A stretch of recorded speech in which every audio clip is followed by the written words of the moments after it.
नमस्ते।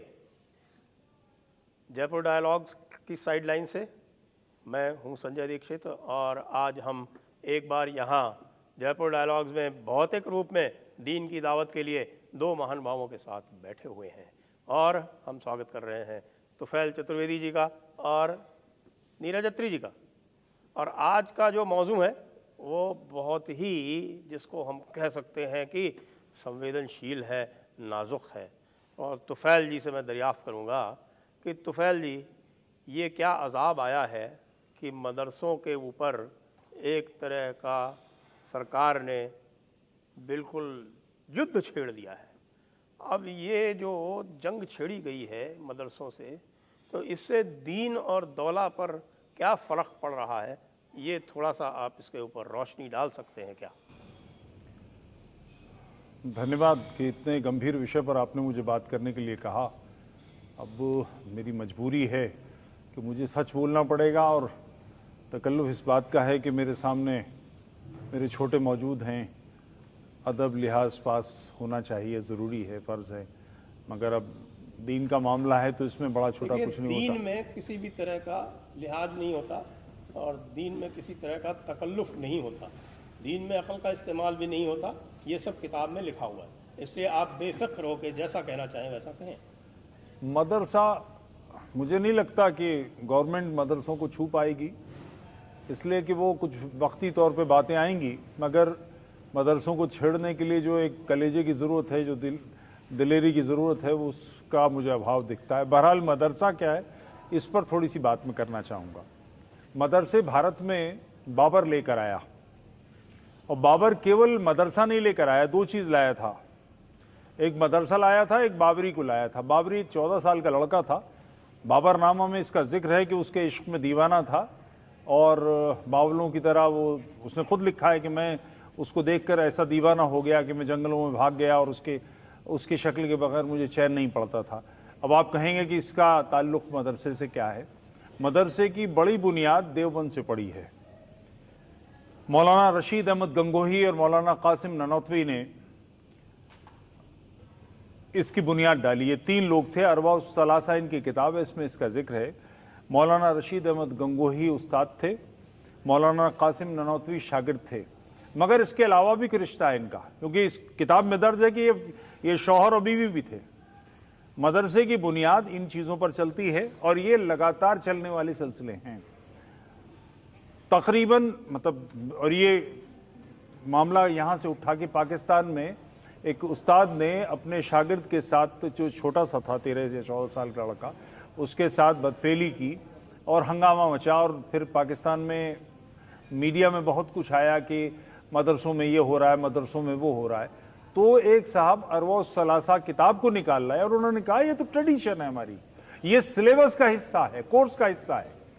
ये टीवी पर कही गई बातें हैं कि कासिम ननौतवी को रशीद अहमद गंगोही ने कहा कि तुम चारपाई पर लेट जाओ।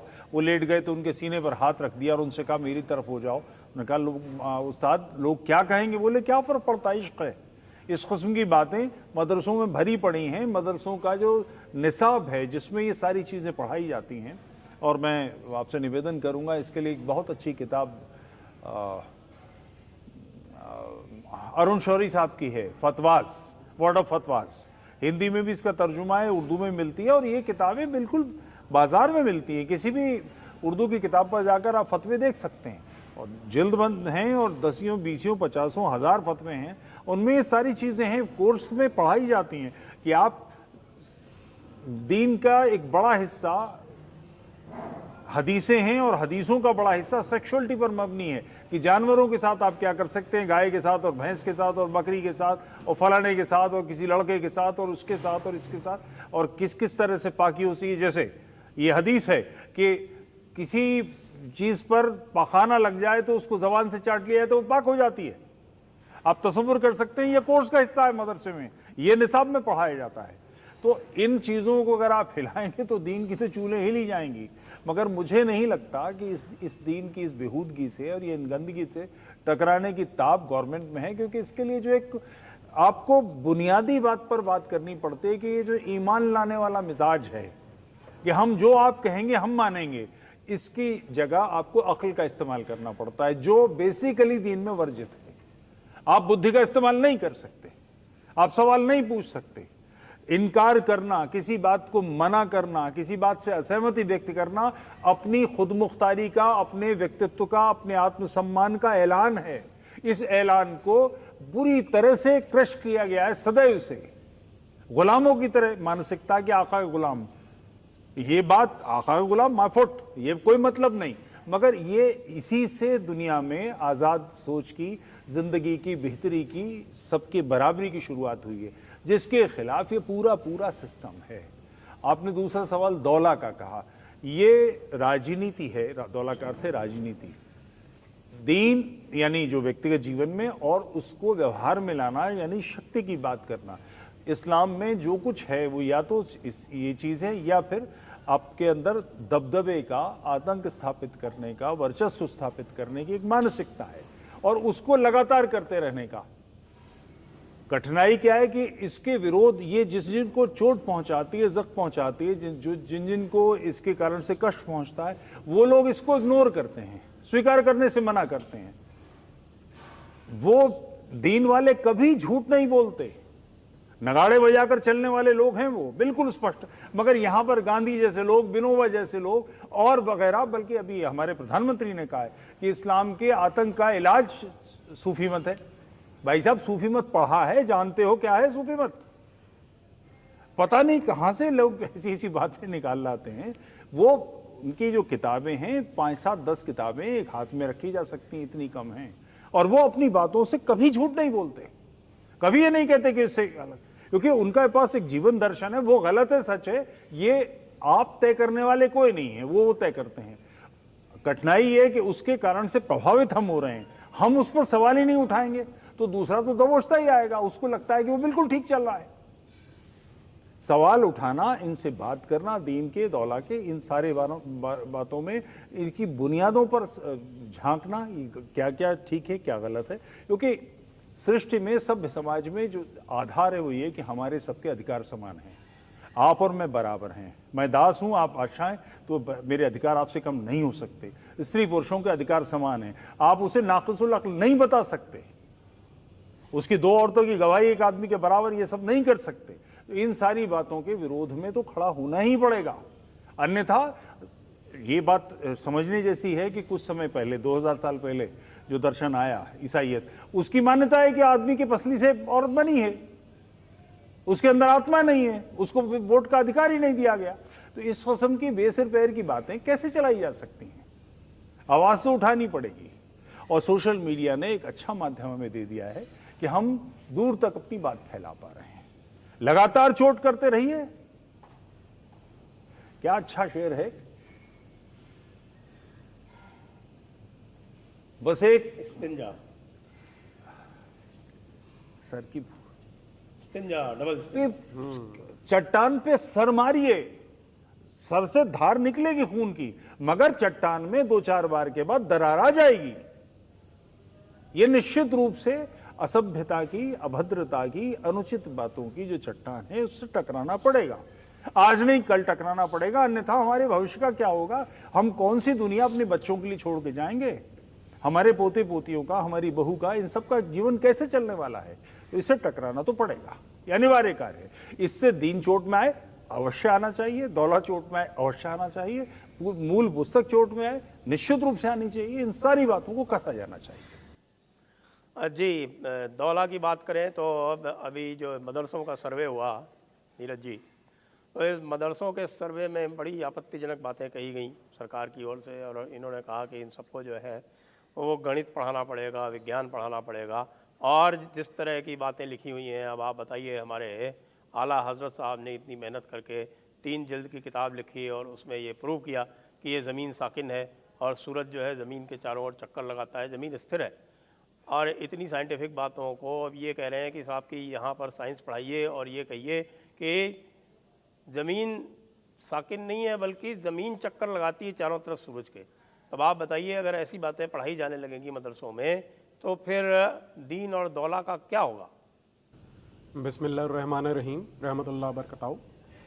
सबसे पहले तो हज़रत संजय जी और आपकी ये जो तंजीम है जयपुर डायलॉग्स, मैं उसका बहुत शुक्रगुजार हूँ कि आपने मुझे इस मौजू पर अपना विचार रखने का एक मौका दिया।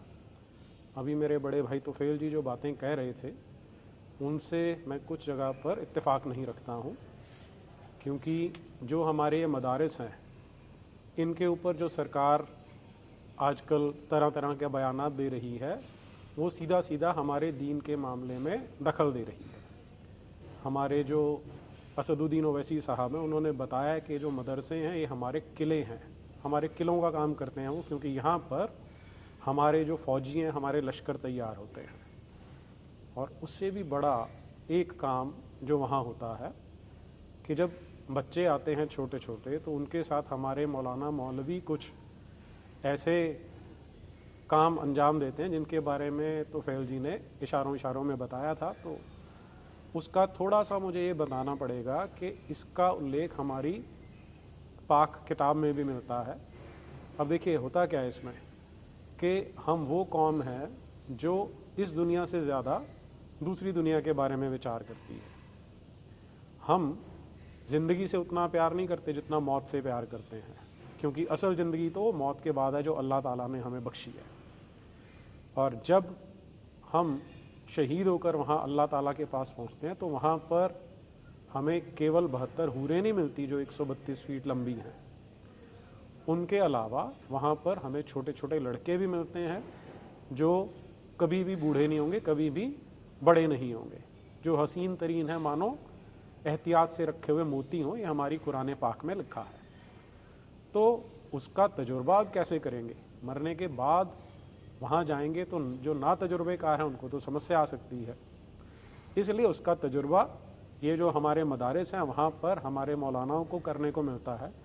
और मुझे इस्तिंजा और मुझे लगता है कि इसी के ऊपर कुठाराघात, ये जो हमला है, ये उसी के ऊपर हो रहा है। और मेरी सरकार से दरख्वास्त है कि हमारे दीन से ना टकराएं, क्योंकि टकराएंगे तो ये आज मोदी हैं, योगी हैं, ये कल नहीं रहेंगे। उस समय क्या होगा? तो जो अल्लाह का खौफ है उससे डरें। और इस तरह दखल देकर ये जो हमें भड़का रहे हैं, उकसा रहे हैं, हम फिर भी अपने तहम्मुल का इजहार करते हुए अभी भी शांत बैठे हैं। लेकिन हम ये चाहते हैं कि हमें इस पर और उकसाया ना जाए। जी जी, इस्तिंजा आप ये बड़ा गज़ब का तबादला ख्याल हो रहा है। तो मैं तुफैल जी से पूछूंगा कि साहब ये अभी अभी हमारे देखने में आया कि कुछ सऊदी मौलाना जो है वो ये हैलोवीन होता है ना, ये भूत चुड़ैलों का एक कोई नसरानियों का कोई त्यौहार होता है। मौलाना तो वैसे हेलोइन के लोग कैरेक्टर लगते हैं, कुछ करने की जरूरत ही नहीं। अरे तो वो हैलोवीन वाले कॉस्ट्यूम पहन के नाच रहे थे। तो इस पे ये बात हुई, एक चीज़ ये हुई। और दूसरा जो है, माफ़ी चाहूँगा, वो कॉस्ट्यूम नहीं पहने थे, वो वैसे ही दिखाई दे रहे थे। ओरिजिनल सेल्फ वही यही है। लेकिन इसमें ये बताया जा रहा है, हमारे जो हिंदुस्तान के मौलाना हैं वो कह रहे हैं कि ये जो है ये क़यामत के बिल्कुल पास आ जाने का लक्षण है। साथ में एक बात और भी आई कि एक मुसलमान जज ने ये कह दिया कि मौलानाओं को कुछ पता नहीं है और वो जो है वो कुरान के बारे में कुछ नहीं जानते। तो ये जो है क़यामत के आने के लक्षण हैं क्या? जज साहब ने जो फरमाया ये वही गांधी वाला स्टाइल है। जज जो बात कह रहा है उसको पूरी तरह से मालूम होना चाहिए। मौलाना कुरान के बारे में नहीं जानते तो कौन जानेगा? वहाँ कोर्स का निसाब का हिस्सा है। जज को कुछ नहीं पता है कुरान के बारे में और उसने धारणा बना ली है कि जैसे मुसलमान जज था। हाँ, उसके बावजूद आम मुसलमान को नहीं मालूम सच्चाई इस्लाम की। मोहम्मद उसका नाम है। मैं समझता हूँ आम मुसलमान को नहीं मालूम इस्लाम की सच्चाई। कितने मुसलमान हैं जो इस बात को जानते हैं कि 52 साल की उम्र में मोहम्मद साहब ने 6 बरस की बच्ची से शादी की। एक आदमी में 25 आपको हदीसें दे सकता हूँ। ये तो सुन्नत है साहब, इसमें आप कैसे कोई नहीं, मैंने माना, मगर आप इस बात को, क्योंकि इस बात को आज कोई नहीं कबूल कर सकता। किसी भी मुसलमान से ये कहा जाए कि तुम अपनी 6 साल की बच्ची को 52 बरस के किसी मुसलमान को दोगे, इनकार कर देगा, सुन्नत को नहीं मानेगा। मगर वो उसमें झूठ बोलेगा और बताया कि वो 18 साल की थी, 19 साल की थी, लिखने में गलती हो गई। ये बताइए हदीसें हैं कि वो कंधे पर लेकर घूमते थे। मैं आ रहा हूं उस पर, सब्जेक्ट पे आ रहा हूं। कंधे पे लेकर घूमते थे, इस किस्म की बातें हैं। तो ये सारी चीजें इस्लाम के बारे में अपनी दृष्टि से देखना कि इस्लाम ये नहीं है वो है, जिसे मैं मानता हूं। एक्चुअली इस्लाम बेसिकली या कोई दीन किसी के काम क्या आता है? जन्म के समय, बच्चे का नामकरण के समय, दूसरे शादी के समय, तीसरे अंतिम संस्कार की शरीर काट को ठिकाने कैसे लगाया जाएगा। इस्लाम में बड़े पैमाने पर बेचैनी है, मगर उसका विकल्प नहीं मिल रहा है। ठोस विकल्प चाहिए। लोग छोड़ देंगे कि बच्चा पैदा होगा तो उसका नाम कैसे रखा जाएगा। दूसरे, शादी के समय अगर निकाह नहीं करेंगे तो आप क्या करेंगे? कोर्ट में चले जाएंगे। तीसरा हिस्सा यह है कि दफनाएंगे नहीं तो क्या करेंगे। इन तीन चीजों का विकल्प अगर संसार तय कर दे और तलवार का दबाव नहीं हो तो लोग बड़े पैमाने पर छोड़ देंगे। एक हवा है बड़ी तेज, एक्स मुस्लिम मूवमेंट तो आज दिखाई दे रहा है, जो अभी सोशल मीडिया की वजह से कयामत कहते हैं। इस्लाम की तो लिए कयामत है, निश्चित रूप से मौलाना पार्टी के लिए कयामत है, क्योंकि उनके हाथ से ताकत जा रही है। अभी डूज और डोंट्स तय करना उनके हाथ में, वो तय करते हैं कि आपको क्या करना है, कैसे करना है। छोटी छोटी बातें, बैंक में अकाउंट खोल सकते हैं कि नहीं, इंश्योरेंस की पॉलिसी लें कि नहीं, इस पर फतवे देवबंद के भरे पड़े किताबें हैं। इंश्योरेंस की पॉलिसी लेने का मतलब आप अल्लाह पे यकीन नहीं रखते, आप किसी और ताकत के बारे में अपने फ्यूचर को तय कर रहे हैं, अपने मुस्तकबिल को तय करने दे रहे हैं। आपका भविष्य अल्लाह की जगह कोई और तय करेगा, ये हराम है। इस किस्म की बातें हैं। तो इन सारी चीजों के खिलाफ जब ये डूज और डोंट्स तय करते हैं तो कोई दबाव देकर इनको डाउन करना है कि तुम्हें कोई हक नहीं है। ये सारी बातें करने का काम कोर्ट का है, जजेस का है, तुम्हारा नहीं है। कोई किताब तुम्हारे पास कोई रखी हुई है, क्योंकि अगर हम इस तरह से किताबों को माने तो आपके ध्यान में आना चाहिए कि इस सृष्टि में नर बलि देने वाले लोग रहे हैं, जिनके पास अपने दर्शन थे, वो लोगों की हत्याएं करते थे। हमने उसको रद्द किया, समाज उससे आगे बढ़ गया है। तो ऐसी किसी भी पिछड़ी बात को रद्द तो करना पड़ेगा, इसका विकल्प नहीं है कोई। भविष्य की तरफ अगर अच्छा आप टॉपिक पे आइए प्लीज, आप टॉपिक पे आइए। टॉपिक ये है कि क्या ये कयामत के लक्षण मैं कह रहा हूं ये कयामत है मौलाना पार्टी के लिए, कि उनके हाथ से ताकत जा रही है, इसलिए वो बिलबिला रहे हैं। कयामत का मतलब वो जो कि सवा नेजे पे सूरज आ जाएगा और आसमान में पहाड़ रुई की तरह उड़ने लगेंगे और धरती लपेट दी जाएगी और फलाना हो जाएगा और आसमान लपेट दिया जाएगा। पता नहीं आसमान लपेटने का क्या मतलब है, धरती लपेटने का क्या मतलब, मैंने पढ़ा है। कयामत के ये आसार हैं, और आज वो याजूब और माजूब आ जाएंगे और फलाना हो जाएगा और इस किस्म की बातें, ये बेसिर पैर की बातें हैं, इनका कोई मतलब नहीं है। क्योंकि ऐसी बहुत सारी बातें जो बताई गई हैं वो रद्द होती जा रही हैं, खत्म होती जा रही हैं, चीज़ें बदलती जा रही हैं। तो मगर मौलाना पार्टी की बातों को लोग अक्ल के साथ सोचने लगे हैं, ये बड़ी बात है। तो ये कयामत ही है। लाहौल विलाकू ये बिल्कुल मैं आपकी बात से ऐसा लग रहा है मुझको, ये खौफ लग रहा है। आप कुफ्र बक रहे हैं। न केवल आप कुफ्र बक रहे हैं, बल्कि ये बिल्कुल 100% ये लगता है कि क़यामत नज़दीक आ गई है। आप क्या कहते हैं नीरज जी? वफा सुल्ताना की किताब पढ़िए, उसने परख से उड़ा दी इन सारी बातों नहीं पे। नहीं, मैं इससे आप जो है वो बिल्कुल ऐसा है कि आप एक दीनदार की तरह इसके बारे में सोचिए और फिर बताइए कि क्या ये क़यामत के लक्षण हैं। मुझे तो ये बिल्कुल क़यामत आती हुई दिखाई दे रही है जब ऐसे मुअज़्ज़िज़ व्यक्ति ऐसी बातें करने लगेंगे। आप मुझे 2-4 बातें बताइए ज़रा। आपने बोल दिया कि अकल लगानी है, अकल नहीं लगानी। मैं आपसे 2-4 जरा गंभीर मुद्दों पे चर्चा कर लेता हूँ। आप अपने आप को बहुत तुर्रम खां समझ रहे हैं।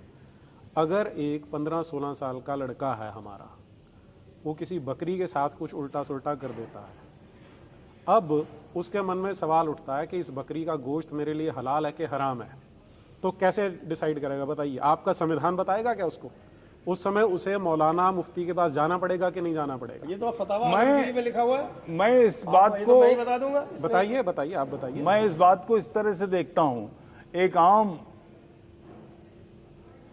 हिंदू बच्चे के जहन में जो 15 साल का है, बकरी के साथ सेक्स करने का ख्याल नहीं आता। नॉर्मल कोर्स में ये चीजें नहीं हैं। तो आपने अखबारों में पढ़ा होगा, दीनदार की तरह सोचिए। एक बच्चे नहीं, कि एक बकरी ने बच्चा दिया जिसकी शक्ल आदमी से मिलती हुई थी। हमेशा वो मुस्लिम लड़के हैं, हमेशा मुस्लिम परिवारों की बकरियां हैं। तो ऐसा क्यों है कि हिंदू परिवारों में ऐसा नहीं होता? क्योंकि इस किस्म की बातें कोर्स में नहीं पढ़ाई अरे जाती। यही आपने जब ये कहा, आपसे जैसे कहा जाए कि आपने बंदर नहीं सोचना है और काले मुंह का बंदर तो बिल्कुल नहीं सोचना है, तो सबसे पहला ख्याल काले मुंह का बंदर आएगा।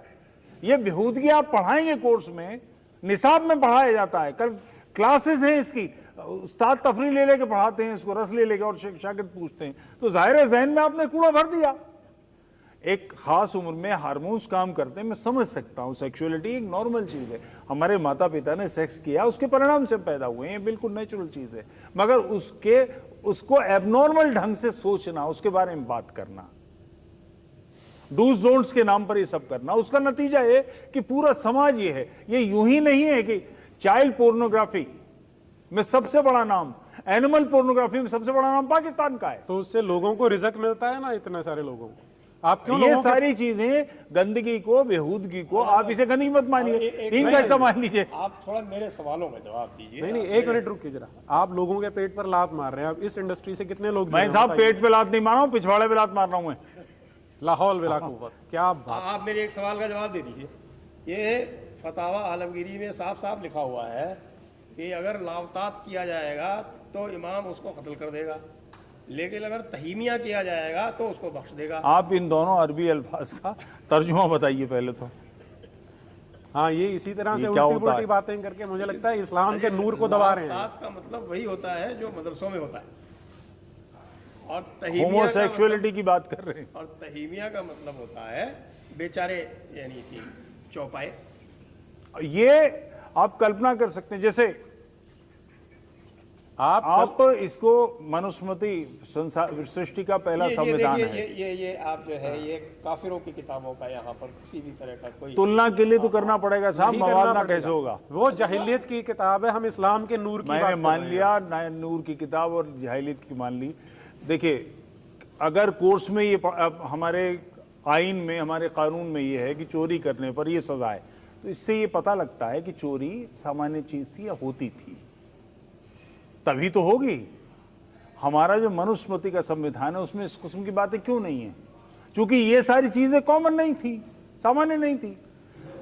जो जाहिल लोग हैं, एक वो पिक्चर जानवर- बनी है बड़ी नहीं, नहीं, मशहूर, रुकिए रुकिए मैन रुकिए। Can't be raped. ना रुकिए, ये जो जाहिल लोग हैं ना, वो चौपायों के बारे में सोचते ही नहीं ऐसा कुछ। हम नूर वाले लोग हैं, दीनदार हैं, हम सोचते हैं उनके सबको बारे एक में। तरह समझते हाँ, हम उनका भला चाहते हैं। तो इसमें आपको क्यों पेट में उबाल उठ रहे हैं? नहीं, पेट में उबाल नहीं उठ रहे, उठ रहा है, दिखाई दे मैं रहा सोच सकता हूँ उन जानवरों के बारे, जैसे वो एक साहब, एक लड़की घर में अपनी माँ से कहा उसने, जानवर में कि रूह नहीं होती है। मौलाना आ रहे हैं, अल्लाह नहीं, के दीन उसने में। कहा अरे, कि समझते लोग, एक भीड़ आ रही है नारे लगाती हुई, तो उसने कहा तू अंदर आ जा, तो उसने कहा उसमें मौलाना भी है, तो बोले बकरी को भी अंदर ले आ। ये हाल क्यों होना है? इस्तिंजा। सोसाइटी को इन सारी बेहूदगियों से बाहर निकलना है कि नहीं? ना बकरी का भला होने दे रहे हैं, ना मौलाना का भला होने दे रहे हैं आप। बात सही है आपकी। ये इसी को कहते हैं। अब मैं यहाँ पर यहीं पर इसको बंद करूँगा, क्योंकि मुझे लगता है कि लोगों में नाइख्तलाफी और बढ़ती जा रही है और आपस में एक दूसरे से मदाखलत कर रहे हैं लोग। तो हमें ऐसा लगता है कि इसके बारे में फिर इसको थोड़ा सा हम कंक्लूड करेंगे। तो कंक्लूड करने के लिए ये बताना बहुत ज़रूरी है कि देखिए कि दीन में अक्ल का इस्तेमाल शुरू हो गया है और ये क़यामत का पहला लक्षण है। इस्तिंजा इस्तिंजा इस्तिंजा। अरे देखिए, कुरान पाक में अल-माइदा 101, सही हुई, अल-माइदा 101 ये कहते हैं कि अगर दीन में अक्ल का इस्तेमाल किया तो दीनदार काफिर हो जाएगा। और ये जो मदरसों में ये जो सारी बातें ये लोग बता रहे हैं, वो ये कह रहे हैं कि अक्ल का इस्तेमाल करो, तो ये पूरी तरह सीधे सीधे दीन में मदाखलत है, और दीन में मदाखलत होगी तो हमारा दौला जो है वो कहाँ जाएगा।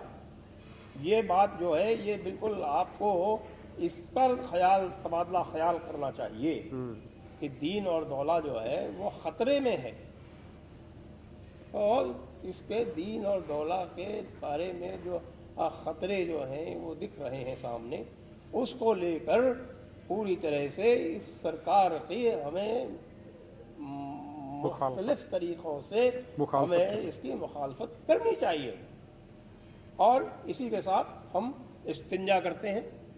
इस्तिंजा, आपको भी, इस्तिंजा, आपको भी, इस्तिंजा। आपको भी, सभी को इस्तिंजा। सभी को इस्तिंजा। तफरीहन जुमलेबाजी अपनी जगह, मगर ये जो अक्ल का इस्तेमाल हो रहा है और शुरू हो गया है, सारी दुनिया में हुआ है, और ये पहली बार नहीं हुआ। मुआवजा ले रहे हैं, एक लंबे अरसे तक ऐसी बातें होती रही हैं, उन सब के कत्ल कर दिए गए, उनकी किताबें जला दी गई, उनका रिकॉर्ड सिर्फ लिखित उल्लेख मिलता है, कहीं कुछ रिकॉर्ड नहीं मिलता। मगर अब ये मुमकिन नहीं है कि आप सारी दुनिया को कत्ल कर दें, लोगों को जला दें, ख़त्म कर दें। ये सारी जो बातें हो रही हैं बेसिकली वो ये है कि दुनिया के अच्छे दिन आ रहे हैं। ये जो ऑर्गेनाइज क्राइम और ऑर्गेनाइज रिलीजन बिल्कुल बराबर की चीज़ें हैं। क्रिश्चियनिटी निकली, उसका नतीजा निकला कि यूरोप को सांस आई। भयानक हत्यारे हैं सारे यूरोप को, पैगन्स के साथ उन्होंने जो किया है, जैसा अमेरिका में किया है, बुरी तरह से वहाँ के मूल निवासियों को मारा है। और मूल कारण वही ये था कि ये पैगन है और हम ईमान वाले हैं और विश्वासी लोग हैं। वही सारी मानसिकता है। ये दोनों की दोनों ऐसी चीज़ें हैं। इससे बाहर संसार को निकालना अनिवार्य है, इसका कोई विकल्प नहीं है। शांति चाहिए। मेरे पड़ोस में चैन नहीं होगा तो मैं चैन कैसे रहूँगा। लगातार बस्तियों में समस्याएं रहती हैं और ये कोई नई चीज़ नहीं है, बहुत लंबे समय से हुआ है। टकराना तो पड़ेगा और उसका नतीजा निकलेगा, दिक्कत आएगी, हम सबको परेशानी आ सकती है, मगर इसी रास्ते से भोर आएगी, इसी रास्ते से सुबह फूटेगी, रोशनी निकलेगी। लगातार करते जाइए, लगातार चोट करते रहिए, सवाल करते रहिए, इन सब के परिणाम ये निकलेंगे कि जीवन सुंदर हो जाएगा। यह अनिवार्य कार्य है। इस्तंजा अपनी जगह, इस्तंजा बढ़िया है। इस्तंजा बेसिकली पाकी के सिलसिले में जिस्म के कुछ हिस्सों को साफ करने को कहते हैं। उसकी तफसील संजय जी बेहतर बता पाएंगे, कौन कौन से हिस्से होते हैं और कैसे पाक किए जाते हैं। जैसे एक मज़ेदार चीज़, तयम्मुम का गुस्ल तो है, फिर हाथ उल्टे धोना एक तरीका है। तयम्मुम मट्टी से होता है, कोई कैसे इससे पाक हो सकता मैं नहीं समझ सकता। 3 बार डेले से पाखाना जाने के बाद पिछवाड़ा साफ कर लिया जाए तो साफ हो जाएंगे। 4 बार में साफ नहीं होगा, 2 बार में नहीं होगा, 3 बार में होगा। इसका क्या तर्क है? कोई डेले से कैसे साफ कर सकता है? उसी ढेले से तयम्मुम हो सकता है क्या? पता नहीं, समझ में नहीं आता, मगर ये है। और इस तरह की बातें हैं लग के तहारत के सिलसिले की जो बातें हैं, पाकी के लिए कि ये इन चीज़ों को करने से पाक माना जाएगा, ये सारी बातें चर्चा का विषय बननी चाहिए। जैसे वफा सुल्ताना की किताब गॉड हु हेट्स, ज़बरदस्त किताब है, ज़रूर पढ़नी चाहिए। वो अकेली औरत की आवाज़ गूंज रही है, हॉन्ट कर रही है, लगातार पलट कर आ रही है, और वो शुद्ध सीरिया की है। उसने सारे जीवन यही सब देखा है, इसी तरह की बातें सुनी है, और वो सवाल पूछ रही है और उसका जवाब देने में, जवाब तो देना पड़ेगा, इसका विकल्प नहीं है कुछ। ये लगातार होने वाला काम है। करते रहिए, आवाज़ लगाइए, सवाल पूछते जाइए, मीठे ढंग से, मुलायम ढंग से, सख्ती से, जो आपके बस का है करते रहिए। मगर अगर संसार को बेहतर करना है, यहाँ हम चाहते हैं कि चिड़ियों की चहचहाट हो, यहाँ हाहाकार न रहे, तो इसका हल तो निकालना पड़ेगा, इसके खिलाफ आवाज़ तो लगानी पड़ेगी। सोशल मीडिया ने हमें एक बड़ा ज़रिया दिया है जिसके ज़रिए से हम ये बात कर सकते हैं। लगातार करते जाइए, आप देखेंगे कि एक सुंदर सुबह सारी दुनिया में आ रही है। तो मैं यहीं पर ये कहूँगा कि ये जो सुंदर सुबह की बात है वो सिर्फ यही हो सकती है कि जिस प्रकार से हमारे निसाब में ये सब बताया गया है कि किस तरह से तयम्मुम करना चाहिए, किस तरह से इस्तिंजा करना चाहिए, ढेला शरीफ का क्या क्या उपयोग है, ये सब चीज़ें जो हैं ये पढ़ाने से हमको नहीं रोका जा सकता। इसको रोकने से दीन में दखल होता है और वो दखल जो है वो नाकाबिले बर्दाश्त है। इसलिए ये जो हमारे चौपायों की बात है, चिड़ियों की बात है, ये सब बिना रूह की चीज़ें हैं। तो रूह जो है वो खुदा ने केवल इंसान को दी है और ये चीज़ जो है ये पढ़ाई जानी बहुत ज़रूरी है। हम पूरी तरह से आला हज़रत के जो पैगाम हैं उनके ऊपर कायम रहना चाहते हैं और वो कायम तभी रह सकते हैं जब ये कायनात पूरी तरह से उसी हिसाब से चले जैसा कि आला हज़रत ने बताया है। और आला हज़रत साफ बताया है कि ये जो सूरज है ये चारों तरफ चक्कर लगाता है इस ज़मीन के और ये ज़मीन साकिन है। साकिन क्यों है इसका भी उन्होंने कारण बताया है। वो इसलिए है, वो साकिन इसलिए है कि यहाँ पर हमारे नबी साहब आराम फरमा रहे हैं और ये चीज़ें जो हैं ये कतई छेड़छाड़ इनमें नहीं हो सकती। इसलिए यहीं पर हम आपको जय श्री राम कहते हैं। ओह,